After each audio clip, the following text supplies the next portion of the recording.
Hey,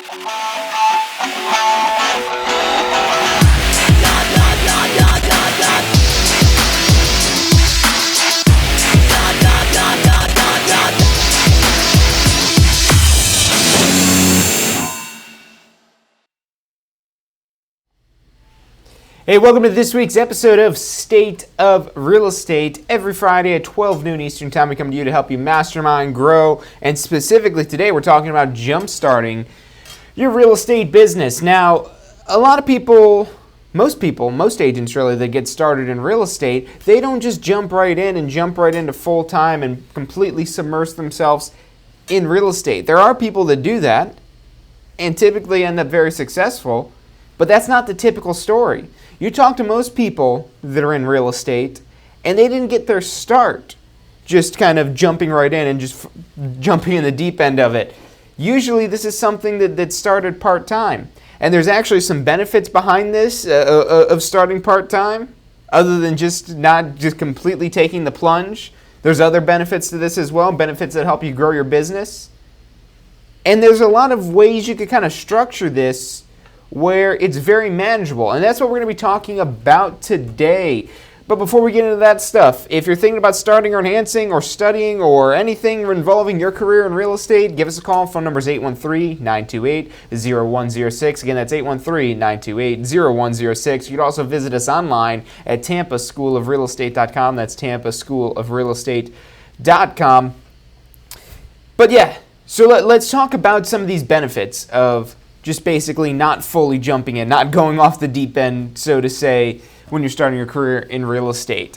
And it's relatively easy to start a career in real estate without working full-time. Most brokerages will actually take part-time agents. We work with a lot of brokerage specifically that focus on working with new agents, especially if they're starting out part-time. I actually just got off the phone earlier today with a gentleman named Ray. I believe it's Ray Rose, one of the team leads over at Century 21 Affiliated Realty. So definitely check them out if you're thinking about starting a new career in real estate. And I just got to give Ray and his team a shout out because, you know, they're really appreciative of the students that we send them. Like, hey, look, I don't know what you guys are doing, but you guys are turning out people that know their stuff, that got a great attitude, that know what they need to know, and we really thank you for that. You guys have helped our brokerage grow from 30 agents to 60 agents just in the last few months, and when I heard Ray say that, I'm like, oh wow, this is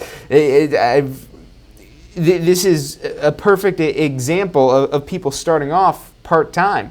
Now you want to get yourself in the right environment for all of this here. But don't limit yourself and think that you can't do this unless you go jump right in. You don't have to, it's not quitting your job and basically burning all your boats, burning your bridges, and basically just jumping right in. You can do that, but there's a lot of benefits associated with starting your real estate career part-time. So one of those big benefits, and this is the most obvious one really, so we won't dwell on this too much, but you're maintaining the stability that you have. Yes, maybe your job you have right now isn't ideal. Maybe you're not in the best environment. Maybe you're sick of your business, but you probably have some stability from that. You might not enjoy it, but at least there's some stability behind this. So that helps you make this transition into the real estate world. And real estate can be stable, but now you're in control. You're basically 100% in control of making it stable. And when the market's unstable, it's still your job to make it stable, to make your market, to make your environment stable and adapt your business to adapt with the market. So it's nice to have that stability when you're making the transition from a very stable career, or maybe if you have a very good business, to transitioning into real estate. There's some agents that never fully transition into real estate, and that's because they don't want to. They maybe like their job, but maybe they're looking to do something on the side. Maybe you know that this is more of like a hobby to them almost. Maybe golfing or watching sports isn't really their thing. They like looking at houses and helping people find their home. So a lot of people don't even want to be full-time multi-million-dollar agents. And it depends what it is that you're looking for ultimately, what your goal ultimately is, and basically structuring your lifestyle around achieving that goal. I mean, a lot of people get into this and maybe they're retired from their career, but you know they're still looking to do something. So that's another area where I mean, again, it might not be somebody grinding out 100 hours a week to try to be the next top agent, but they're enjoying themselves, they're helping people, and they're making some decent money along the way with this, and that's completely possible with a real estate career. So that's one of the benefits with this is not going into this full time, is you maintain your stability. Or like I said, maybe if you're retired, maybe you don't want to be working nonstop, but you still want to do something every now and then, so you can kind of maintain that lifestyle of being able to kind of choose what you want and still working part-time in real estate. Now, we talked about the stability, so that's one of the benefits. Now, the other benefit, and this is really a significant benefit that's going to really help you jumpstart your business when you first get started, and this is going to be your network. If you just completely burn your bridges, so to say, and you completely leave your previous world, your previous sphere of influence, because you're like, I just want to jump in right into real estate and only do real estate stuff, that's great. There's a lot of successful agents that have done that. But you're leaving behind that sphere, that network of people. Now, you're going to end up being the cliche guy or gal that's always talking about real estate, but those people, your coworkers, your customers, they'll know that, hey, also you do real estate. Hey, yeah, here's your card. Let's talk on the weekend sometime and let's go look at some houses. So you have a great sphere of influence from your job, your business, whatever it may be, whether it's your coworkers or the people you meet on a daily basis. So that's a great way to meet people. It's a great way to prospect while you're still doing your job. Make sure you're not doing anything you're going to get fired over and whatnot, or maybe if I'm not saying go get yourself fired, but maybe it's for the better, who knows, maybe you find yourself a job you like better, maybe that's all the reason you're going to go forward more in real estate. But typically, if you're just talking with coworkers or whatever it may be, as long as you're doing whatever your company or your business requires, then you're not going to affect that too much. Also, just kind of talking about real estate every now and then as well. So it's a great way to kind of pick up some clients, and your sphere of influence make for great first clients when you're starting out part-time. And maybe your goal is to transition into real estate full-time, to go from that part-time role into a full-time role in real estate. But again, that's a scaling process of getting there. In order to get that stability that you're looking for, you have to invest in your business, essentially. That's where you're going more from a career into a business, basically. That sphere of influence that you have from your previous business, from your job, whatever it may be, that's great for just first-time clients. Or maybe it's not even them, but maybe it's their friend. Hey, I know somebody that's looking to sell their house. I think I could talk to them. I know you're a great guy. I know you're a great girl. Let me give them one of your cards and have them give you a call. So that's a great way to get new clients when you're starting in this part-time. Now, when we come back after this next break, we're going to be talking about how to structure your real estate business if you're going to be starting part-time, because this is where a lot of agents fall off the boat when they're starting their real estate career and they're trying to do it part-time. And either they give up on it because it's frustrating them, they don't work, or it takes them much longer to actually figure out something that does work. So we're going to be talking about that, structuring your time, very important. So stick with us after this break. I'm John Carissimo. You're watching State of Real Estate. Don't go nowhere. When you look back on your real estate career, you'll remember the moment you decided to begin this journey. The moment when you finally decided it was time for change. The moment when you decided it was time to take charge. The moment that changed the direction of your life forever. Now is that moment.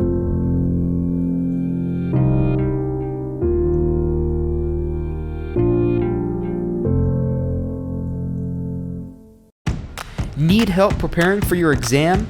We've got you covered.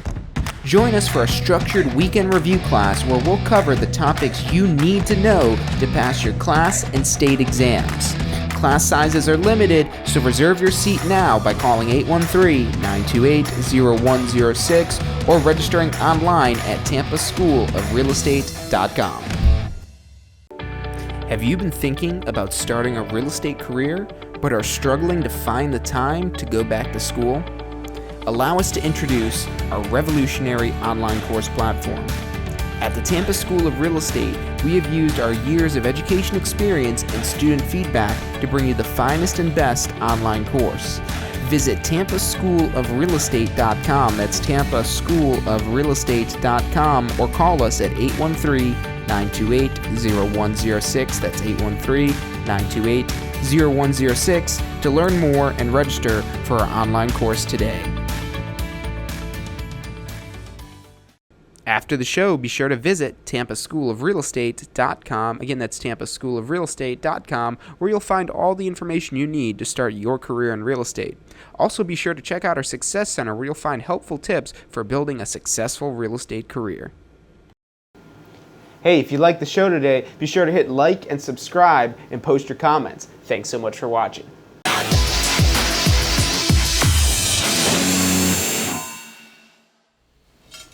Hey, welcome back to this week's episode of State of Real Estate. Every Friday at 12 noon Eastern Time, we come to you to Mastermind to help you grow your real estate business and jumpstart your real estate business. And that's actually what we're talking about today, is jumpstarting this real estate business. How to go from not having a real estate business to having a real estate business. And specifically today, we're talking about doing this part-time. So most agents in general, they when they started their real estate career, they didn't jump right into it. They didn't take the plunge, so to say, completely immersing themselves in real estate. And that's completely fine. That's how most agents start. Now, how do you make this effective by working part-time?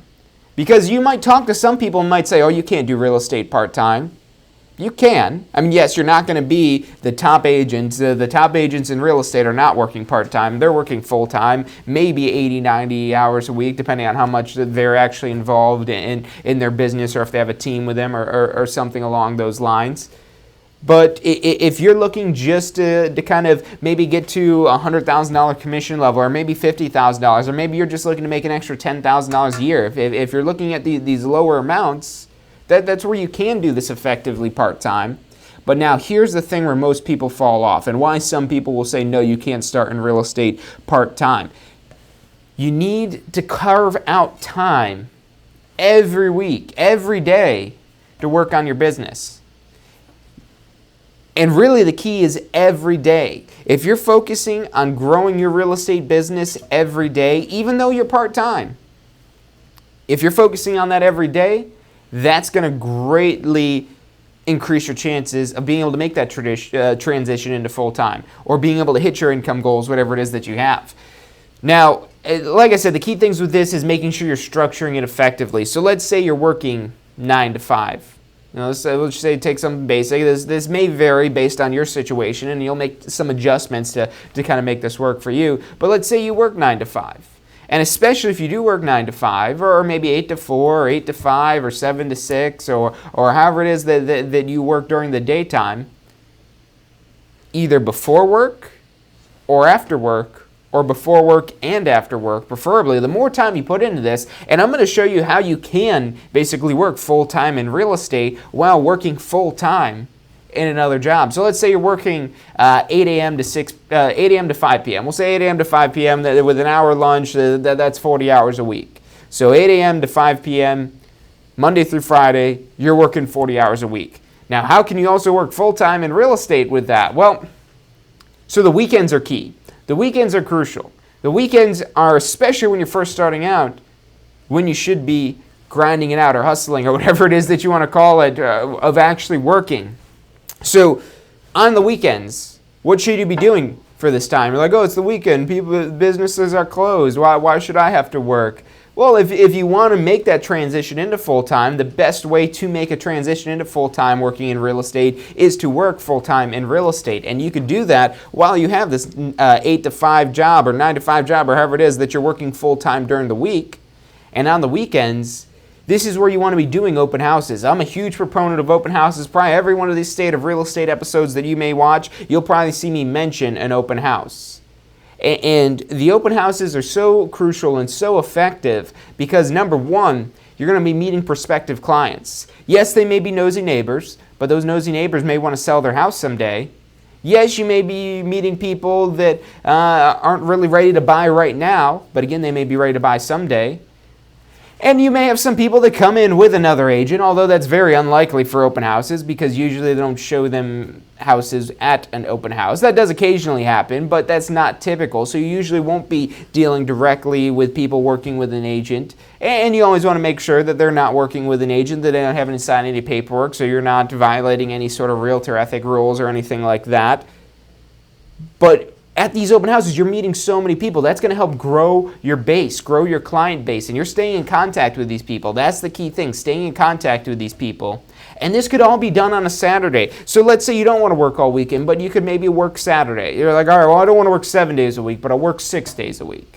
And that's good. That's more than what most people are willing to do when they're already working a full-time job and when they're trying to transition into real estate. So if you could carve out that Saturday to being dedicated to your business, or maybe a Sunday is the day that you want to dedicate your business. Either or, if you want to give a full day, a full weekend day, that's great. Even if you want to give part of a day, but part of that day needs to be holding an open house. So part of that day needs to be holding an open house on the weekends. Preferably, and this is best case scenario, although this is a lot to ask, I know that, but if you're enjoying yourself, and let's real quick jump off on a tangent here, if you're enjoying what you're doing, and this is aligning with your overall major purpose and your overall major goals. So let's say you've clearly established your goal of fully transitioning to working real estate full time and making that your main core business and main core income generator for you and your family. If that's your goal and that's your purpose and you're aligned with that, I guarantee you're not going to feel burnt out even if you're putting in these extra hours and time. You'll feel burnt out probably at your current job because it doesn't align with your purpose. If you align with your purpose, it's very hard, very difficult to feel burnt out. And if you are feeling burnt out, it's because you don't align with your purpose.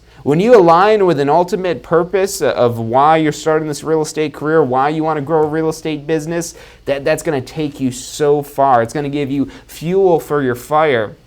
And that's going to really help you power through, especially in this kind of transition period where you're trying to make the transition. So you want to be holding an open house. Now let's try to map out a Saturday. Let's just take one day of the week, one weekend day. This could be a Saturday or Sunday. So let's try to map this out of how you could spend this day most effectively. And that's the key thing when you're trying to juggle two jobs, when you're trying to juggle your business and your new real estate career when you're making this transition. You're going to have to do some juggling with this here.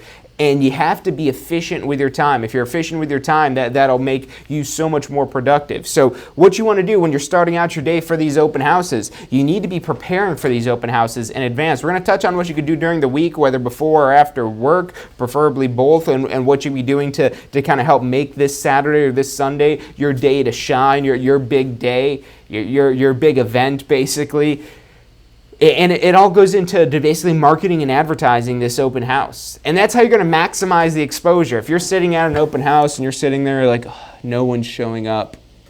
God, why am I doing these open houses? I'm glad I didn't quit my job because this is so boring. And if you're sitting there in an open house like that, it's not the open house's fault. It's your fault for not properly letting people know that open house exists.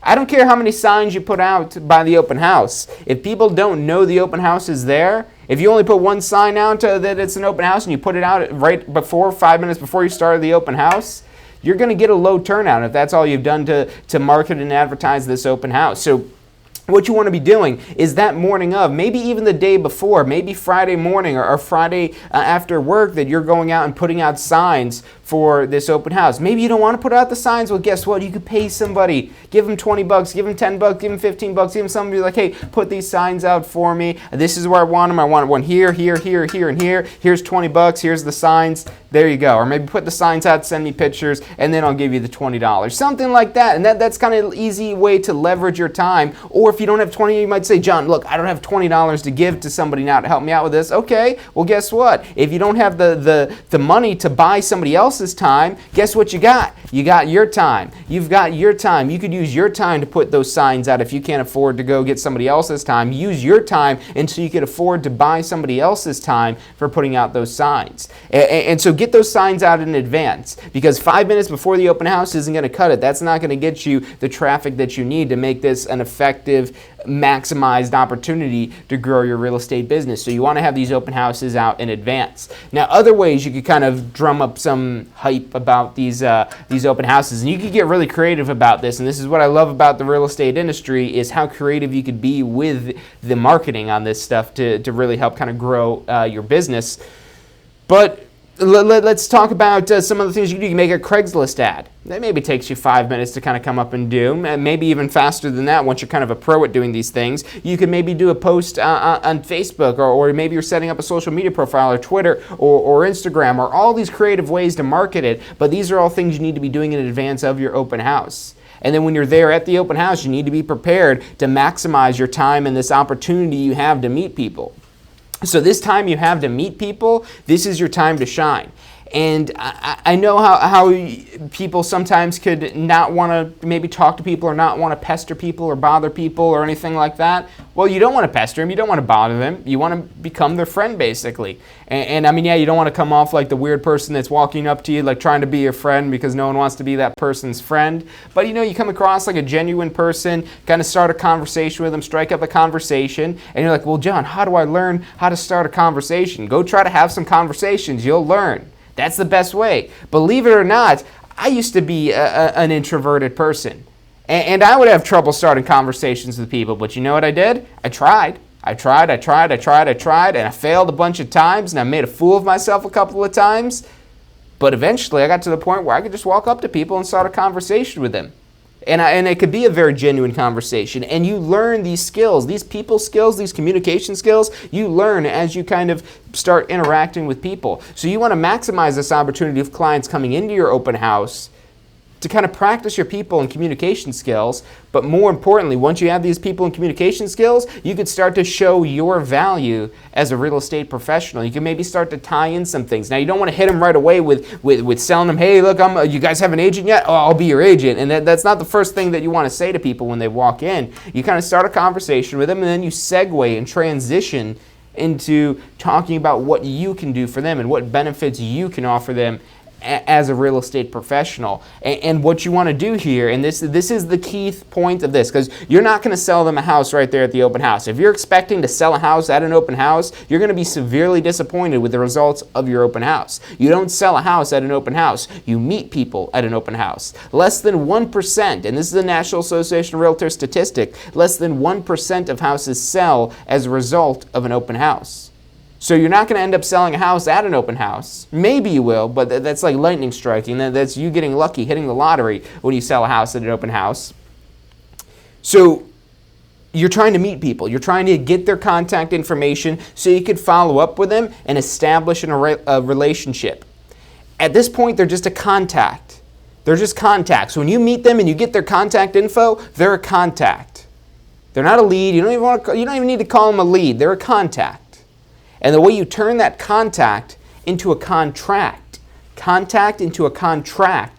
if we spell that out, contact, the only difference from contract is an R. And what does that R stand for? A relationship. You build a relationship with your contacts, that's going to help you lead to contracts. So then that's all you're trying to do with these open houses. You're just trying to start building a relationship. But the key word is start building a relationship. If you expect to sell a house at the open house, you're going to be disappointed. If you expect to automatically have built a relationship with somebody after the open house, you're going to be disappointed, because that's just the initial starting phase of this relationship. And you follow up with them down the road afterwards, after you've done this open house. And that's so you want to get out there ahead of time early, start getting your signs out, start marketing your open house. Maybe you go knock on the doors and invite the nosy neighbors to come over to the open house, and invite them over to come eat some of your cookies and your sodas and your foods that you got over there. Maybe you hire a clown for the kids, or maybe you don't do that because clowns seem to not be a kid-friendly thing these days, or whatever it is that you're doing. Maybe you have like balloon animals, or you're grilling burgers, or something. Again, you could be creative with this stuff here. That's what's nice about this, is you can kind of add your personal touch, your personal flair, to get people to want to come over there and talk to you. Really, it's kind of almost like you're throwing a party, basically, and you're just trying to get people to come over to this party here. But now at this party, you're going to talk to them, and you're going to talk to them about real estate, and you're going to show that you're a valuable person in the real estate industry. You get their contact information, and there's a bunch of ways you could do this. Maybe you're doing a raffle. Maybe you just ask them the easy question of, hey, look, I'd love to stay in touch with you guys here. What's your phone number? What's your email address? Hopefully you're not asking them their name at this point. Hopefully you remember that. Maybe you ask them how you spell their name, and that's a real good trick to use if you forgot what their name was after you already asked them. And how do you spell your name? There you go. So there you go. How do you spell start with how do you spell your last name? And you say, what about your first name? I just want to make sure I get that right. And then you boom, right then and there, you have that spelling of the name. And these are all just like little tricks you'll start to learn through experience as you're meeting and talking with people. But now after the open house, so once you've gone through and hopefully you had an effective open house, and the way you can tell if you had an effective open house is how many contacts you received. How many contacts, how many people you have accurate, legitimate contact info for. And what you want to do after the open house, give them a call, send them a text message, send them a little video message or something like that that says, hey, look, I want to thank you guys so much for coming out to the open house today. I had a great time talking with you and learning about your dog or learning about your kid's soccer or whatever it is that you kind of talk to them about. Again, you want to build the relationship, and you do that by appearing to be a person. So you're sending up this follow-up call, email, text message. Probably a call or text message is best here because most people don't read emails. That's better for like newsletters and things like that. But if you want somebody to actually read something, an email really isn't the way to go with that. So for kind of making sure you're fostering this relationship right then and there, you want to do that immediate follow-up the same exact day. Because what you're doing here is you're reinforcing your image, your name, your brand in their head. And that's just basically by coming across as a person that shows thanks.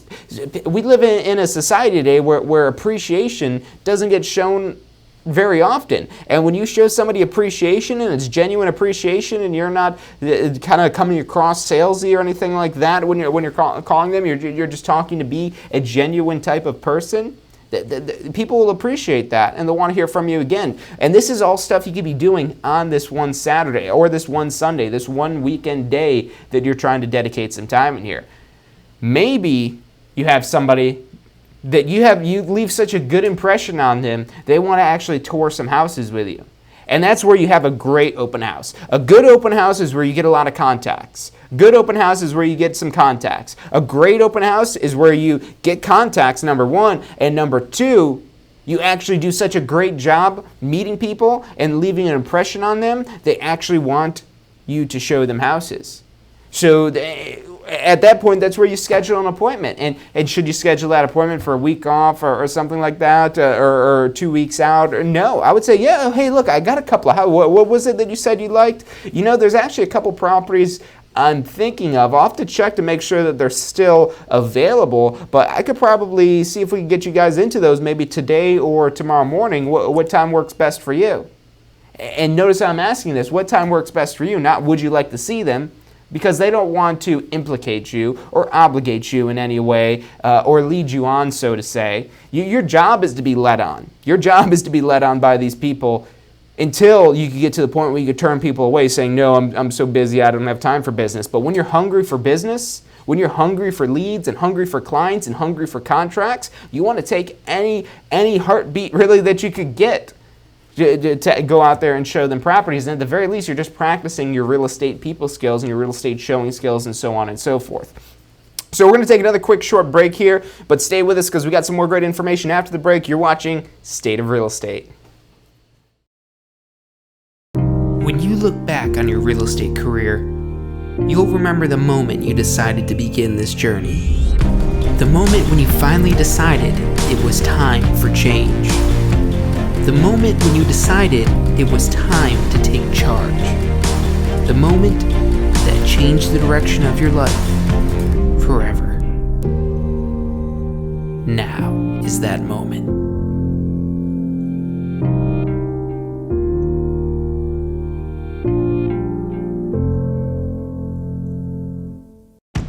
Need help preparing for your exam? We've got you covered. Join us for a structured weekend review class where we'll cover the topics you need to know to pass your class and state exams. Class sizes are limited, so reserve your seat now by calling 813-928-0106 or registering online at tampaschoolofrealestate.com. Have you been thinking about starting a real estate career but are struggling to find the time to go back to school? Allow us to introduce our revolutionary online course platform. At the Tampa School of Real Estate, we have used our years of education experience and student feedback to bring you the finest and best online course. Visit tampaschoolofrealestate.com. That's tampaschoolofrealestate.com, or call us at 813-928-0106. That's 813-928-0106 to learn more and register for our online course today. After the show, be sure to visit tampaschoolofrealestate.com. Again, that's tampaschoolofrealestate.com, where you'll find all the information you need to start your career in real estate. Also, be sure to check out our Success Center, where you'll find helpful tips for building a successful real estate career. Hey, if you liked the show today, be sure to hit like and subscribe and post your comments. Thanks so much for watching.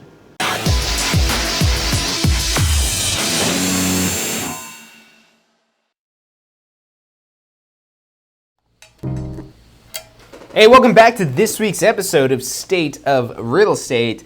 I'm John Chrisman. This show is brought to you by the Tampa School of Real Estate, and what we're talking about today is how to start a real estate career part-time.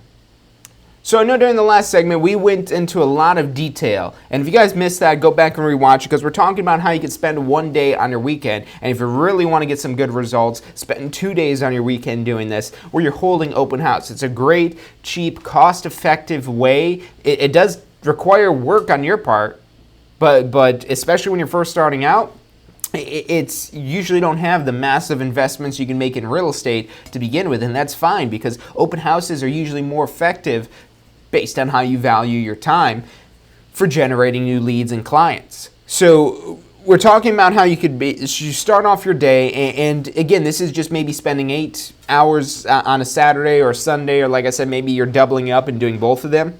You're spending this time in the morning preparing for your open house, marketing it, getting ready, going knocking on doors, telling the neighbors to come check you out. You're doing an open house. You have some free food. Love to have you by. I know but don't you want to kind of see what their houses look like? They've done some great work on it. You should kind of check it out. I think you'll like it. And just invite them over casually. Get them in there, because you want people in there.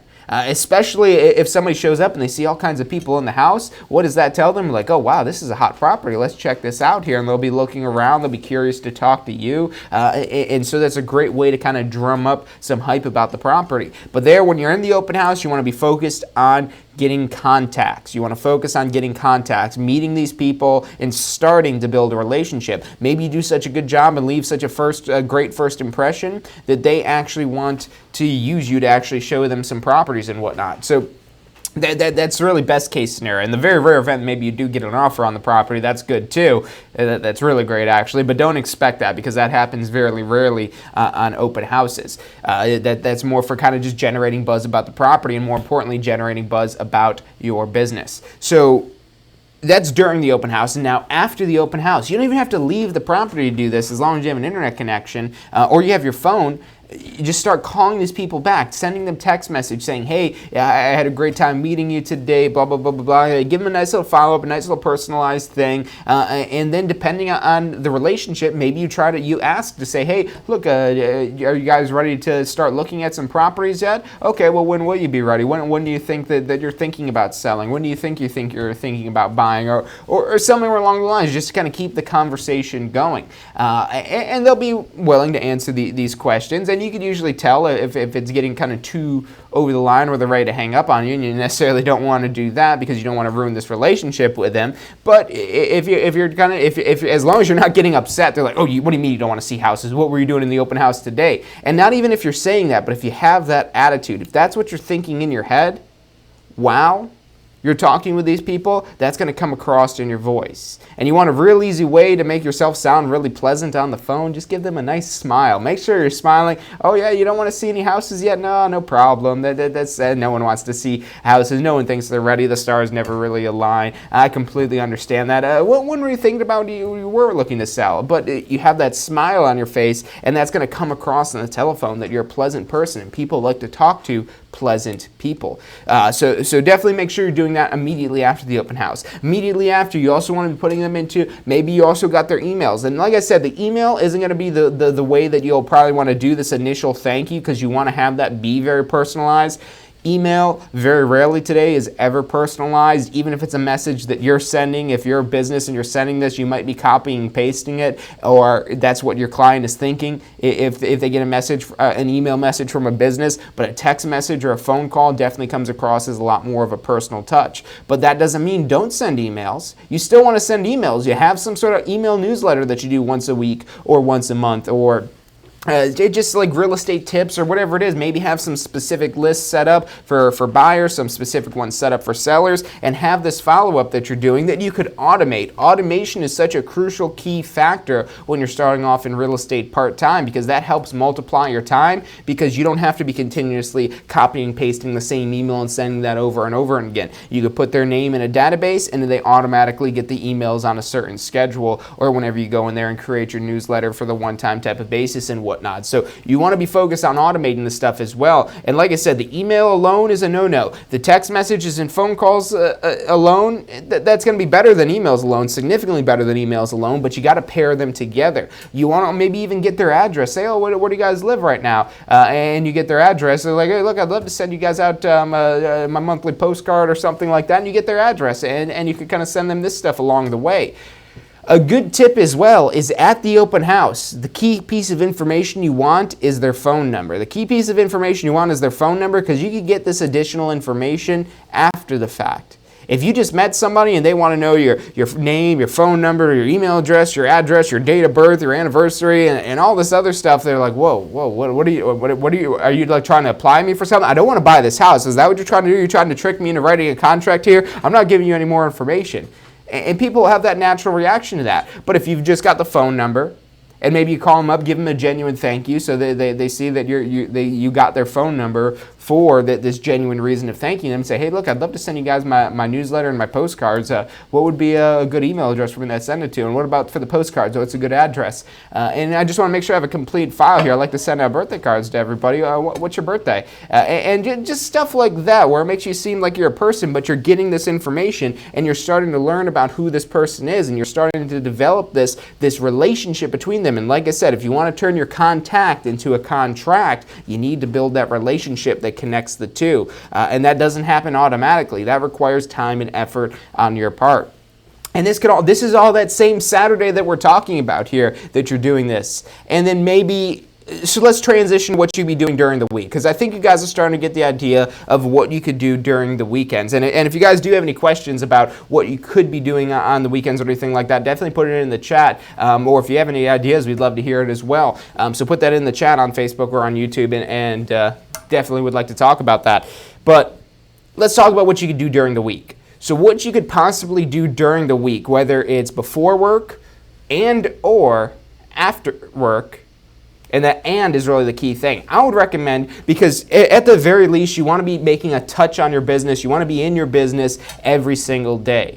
When you take a day off from your business, from whatever it is that you're doing, from your real estate career, that's where you give a chance to get lazy, basically. I really never take a day off when you look at just little things. Even if it's just kind of going through some emails and just responding to some sort of emails, every single day of the week I'm doing something that influences my businesses. And I recommend you guys doing the same as well, because that's how you build on momentum. That's how you accelerate yourself forward, even if it's just maybe 20 minutes. Maybe Sunday is your major day off, or whatever it is that you want to do, and then that's fine. If you want to take your business to the next level, I wouldn't recommend taking any days off, but sometimes you do need a break to kind of just recoup and recharge and re-energize. But even on that day off, I wouldn't say just completely avoiding your business altogether. Maybe you do a little bit of business stuff, but just try to limit it down a little bit so you can still get some of that rest and relaxation that you're looking for with this year. But spending that time every single day. And it's not about really on the weekends for this, or not about on your vacation for this. This is about just the days during the week, maybe while you're doing your other job. I know it's going to be rough and tough and hard and difficult, and you're going to be maybe tired out after your current job. Usually if you're trying to make a transition from your current job into real estate, it's very hard to do anything after you left your current job, because like I said, burnout happens when you're not aligned with your purpose. And you have to look as your current job that this aligns with your purpose, whether it's that you're meeting new people, people to help kind of generate prospects, or you're getting money that you could then reinvest into your business, that'll kind of help you realize that your current job that's not real estate is a stepping stone. It's a stair step, a step on the ladder that's helping you transition into real estate. And that'll help wrap your mind around the idea that, hey, you need this, and you know it is what it is, but making sure everything you're doing aligns with your purpose is really going to take you so much further. It gives you the fuel that your fire needs to push your business forward. So the key thing, like I said, every single day. Every single day you're working on your business, working in your business, doing something to grow your real estate career. So some things you could be doing after work. Maybe you're kind of following up with some of the clients. And like I said, you want to leverage as much automation as you can. When you have clients that are looking for a specific type of property, you want to have an automated property search available. And no, you don't have to go invest in some big crazy website to do these automated property searches. The MLS that you pay for with your association of realtors gives you such immense, powerful tools. Yes, they're not the best tools or the best looking tools, but they work. And they're very powerful because you could set up a very powerful email search with very specific details in it, and it's instant. So you're going to beat Zillow and Trulia to the punch, because it usually takes at least 15 minutes for these websites to get updated from the MLS when they are receiving updates from the MLS, and they might miss properties here and there. So when you put prospects directly into this MLS system, you could create a saved search that automatically sends them emails, and it does that. You could set it up a couple different ways. I would recommend doing the instantaneous one where they get the emails right away, because that's how you're going to beat Zillow to this. This is how you're going to beat Trulia. If you're only sending these emails once a day or once a week, Zillow and Trulia, they're not waiting. They're sending this stuff out right away. And what happens when they go on Zillow and Trulia, they see all these other agents that are available. So you don't want that. You want to maintain your relationship and show value, and you could do that by sending out these automated email messages and whatnot. So that's one way to kind of maintain this relationship. But again, the emails alone, because it's surprising how many people don't actually read their emails. That maybe they see your email, but they don't even open it. And with the matrix tools, the MLS tools, you could see when people are actually visiting their little customer portal or opening your emails. Or when you're using these email autoresponders for newsletters and things like that, you could see when they're opening your emails and clicking on your emails, so you know when you're making good emails. And I would expect maybe anywhere from 15 to 30. If you're really good, maybe 35%. But that's very rare to ever see emails getting opened that often. So very often your emails aren't going to get open, but some of them will get open. Maybe it's just because they get so many emails they don't see them. But if you're sending emails repeatedly, they're more likely to see them, but maybe they just get bombarded so much. Again, you don't want to rely on any one form of follow-up alone. The emails are great, and once they start opening your emails, they'll start looking for them, and they'll continue to look for them and continue to open them and continue to read them, but you also have to work in these other methods of communication. So that now is the chance where after work, maybe 6 p.m., 7 p.m., you don't want to call them too late. I mean, if you're getting out of work at 10 o'clock at night, that's where maybe you need to work before your business rather than after. Again, you could structure this. You'll have to tailor this plan to your particular scenario. But if, let's say, you could call them around like 6 or 7 or something like that, or maybe you're just sending them a text message. If you get them on board with texting and they're okay with texting, and the way you could tell that is if you send them a text message and they reply to you, they're probably okay with texting. But if you send them a text message and they don't reply to you, that's probably not the best way to communicate with them. Maybe you're sending these text messages to a landline and they're not even receiving these text messages. So try a text message, but if they don't reply to it, that's where you're like, hey, did you guys get that message I sent you? Anyways, I figured you didn't see it. I just want to give you a real quick call. And did you see that property that I had sent you? This one really stood out to me because I was going through and reviewing these properties that I've been sending you here, and I see this one here, and this one seems to be almost exactly what you guys were telling me. Do you have a minute to pull it up right here? Okay, I'll text you the direct link for it right now, or I'll email you the direct link for it right now, or maybe I'll use a little GoToMeeting thing to kind of communicate with them right now. There's so many methods available, so many tools for communication. It's really a matter of making sure that you're using them effectively. So say, pick one of these properties and say, okay, well, now what is it that you like about this property? Oh, you don't like that? Okay, yeah. Well, yeah, I didn't know that. Let me go ahead and try to tailor and update this search for you so I get this more accurate. Have you guys seen anything that you liked in here? Oh, well, I'll tell you the truth, John. I haven't really had chance to go in there and read this. I've been so busy with work. Hey, I hear you too. I've got a real estate. I actually usually do on the weekends and whatnot as well. I'm wiped after work and whatnot. But how about we set up something this weekend? You can just come down to my office and we'll just go over a couple of these properties here and take a look at it, so you guys have some dedicated time to kind of devote to this. You don't even have to go look at the properties, meaning you don't have to set up appointments to go show properties. You don't have to do all that. It doesn't even have to be at your office. Maybe you want to meet them at Starbucks or Panera Bread and say, hey, do you guys want to grab lunch this weekend?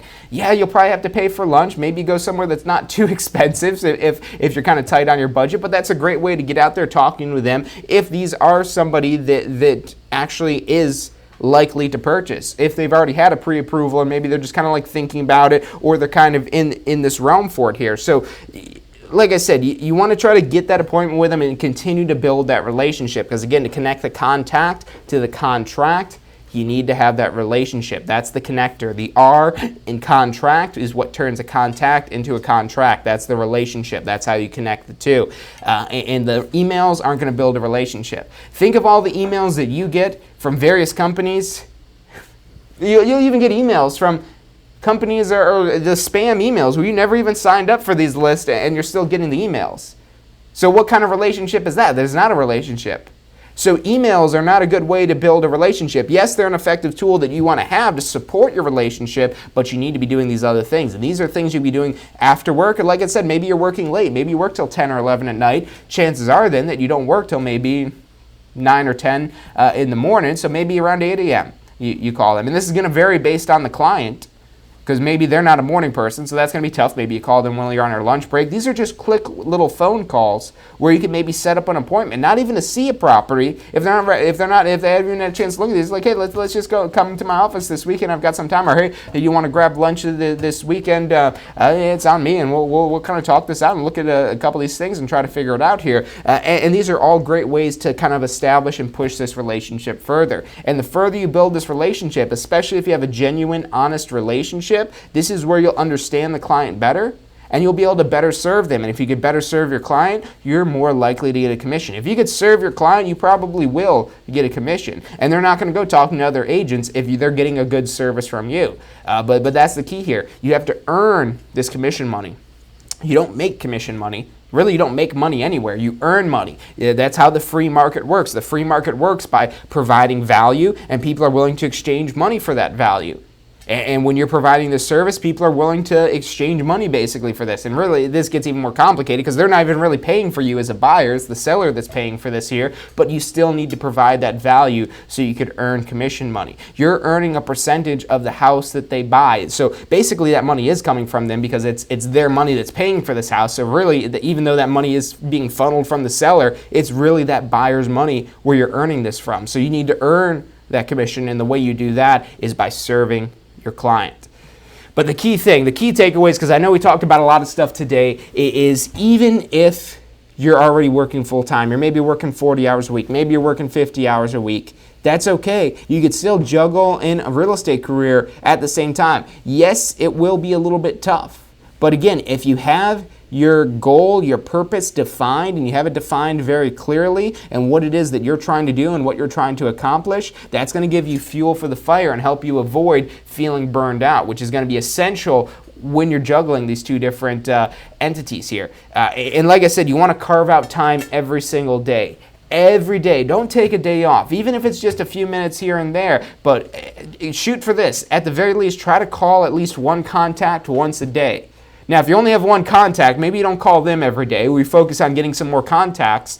But when you could get a rotation where you could be calling one contact even if you have just 7 contacts and you're just calling them once a week, that's I don't think too much. Now, this is going to vary based on the situation, especially if they're not considering buying. Maybe they're a seller or a potential seller, or a contact that you met at your open house. It's a nosy neighbor. Maybe you follow up with them every couple of weeks. Hey, how you guys doing? Just wanted to kind of see how your kids are doing, your dog. See how did your dog surgery go? Whatever it is, they keep notes on these people. So because your mind, especially if it's anything like mine, it's going to be very forgetful. So you want to keep some notes on these potential prospects. A good old-fashioned Rolodex if you don't want to get too fancy. fancy, or you could, the phones today are super powerful for keeping track of this information, but you could get a CRM database, but really you don't even need to go invest in a CRM database. You got a great CRM database right here. The contacts apps in your cell phone are usually very powerful. When you really open it up, you see all these fields that are in there. So those are a great way to kind of keep notes on your clients. Or again, you could do it the old-fashioned way, just good old pad and paper. Go get a 10-pack of legal pads for like $5 or something like that. A very low-tech solution that is very effective. It doesn't matter how you manage your contacts, it's just a matter that you do manage your contacts. And the reason why you're keeping track of all this information is so you can continuously follow up with them. If you're wondering why you don't have any deals yet, it's probably either number one, that you don't have any contacts, because if you don't have any contacts, you're not going to have any deals. And what's your goal right here? Get contacts. So you get the contacts, and if you have contacts but you're still not getting any deals, it's because you're not establishing that relationship well enough. You need to establish the relationship with them so they feel open with talking to you and discussing this major purchase of their life with them. And overall, I mean, you're trying to. It's okay to be salesy. Let me take. It's okay to be a sales professional if you're being a professional about it. You don't want to come across as salesy. You want to come across as a sales professional.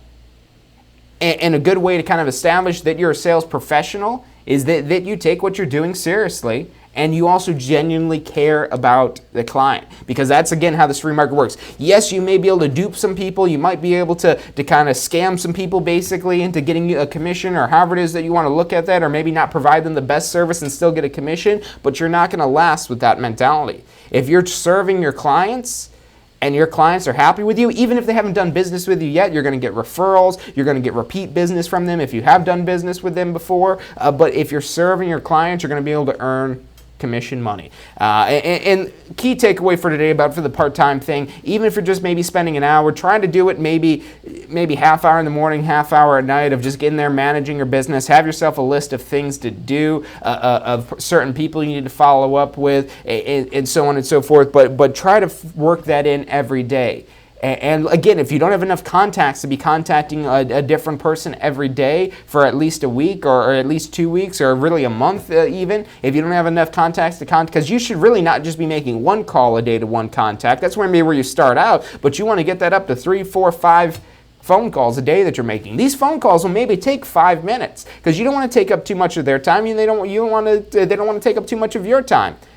So these are maybe just 5-minute phone calls. You make 5-minute phone calls, that's less than a half hour. Even if you give yourself a good time, if you're a really slow dialer, it's still going to be less than a half hour that you're spending.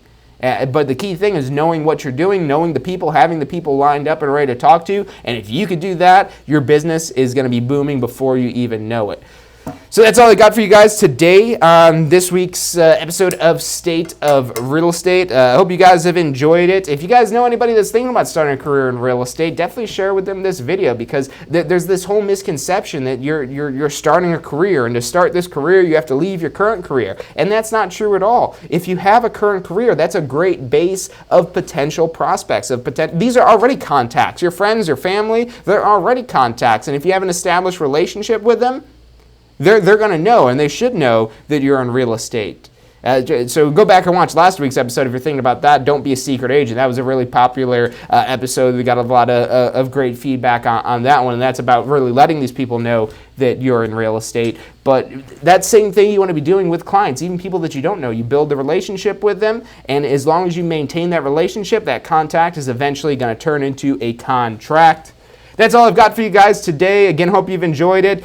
Tune in next week at 12 noon Eastern Time on Fridays. Every Friday we do this State of Real Estate to help you mastermind, grow, and jumpstart your real estate business. If you're thinking about starting a career in real estate, or maybe you got some post-licensing to do, this is like the last day. You might be able to still kind of get the online course knocked out today, but you're in a tight spot. If you haven't done that yet, if your deadline is today, check us out on our website, tampaschoolofrealestate.com. That's tampaschoolofrealestate.com, or give us a call at 813-928-0106. Again, that's 813-928-0106. For all else, I'll see you guys next Friday at 12.